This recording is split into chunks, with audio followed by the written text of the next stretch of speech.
Hello, I'm Jan Vincent Triambilio, and today I will walk you through Laboratory Activity 1, Plotting Analog Signals. The main goal of this activity is to help us understand how to generate and visualize analog signals using Python. By the end, we should be able to apply NumPy to create time domain samples using Matplotlib to plot sine, cosine, and combined waveforms, and analyze characteristics like amplitude, frequency, and phase from the plots.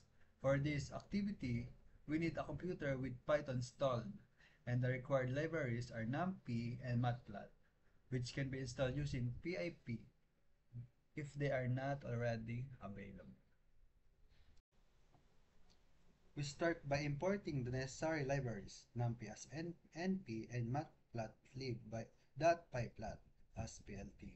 Then we create a time base to approximate continuous signals. Here, we define a time vector from 0 to 1 second with a step of 0.001 seconds using np.arrange. Next, we generate our basic analog signals. For the sine wave, we use a frequency of 5 Hz and calculate the signal using np.sine parenthesis 2 times np.pi times f1 times t. For the cosine wave, we use a frequency of 10 Hz and generate it with np.cos parenthesis 2 times np.pi that f times f2 times t. We can also create combined signals by simply adding the sine and cosine waves together. Once the signals are generated, we plot them using Matplotlib.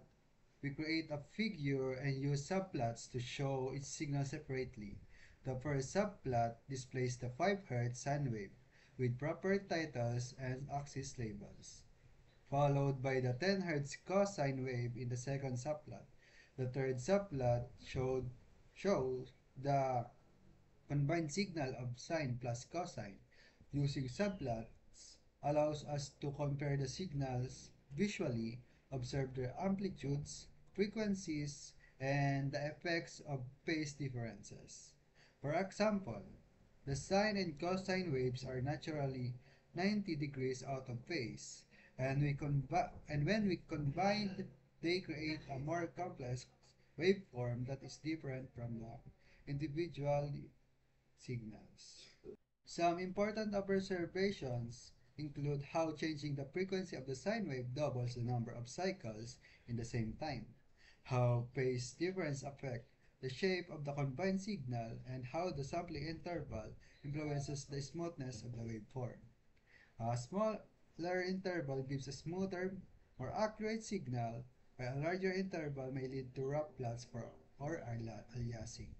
We also see that amplitude determines the height of the wave, while frequency determines how many cycles occur in the given time.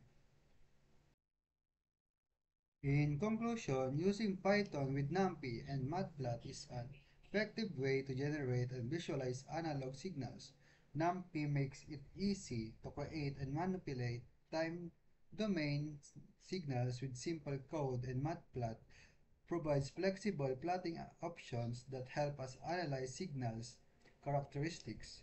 By plotting sine, cosine, and combined signals, we gain clear, intuitive insights into amplitude, frequency, and phase, which reinforces our understanding of analog signal behavior.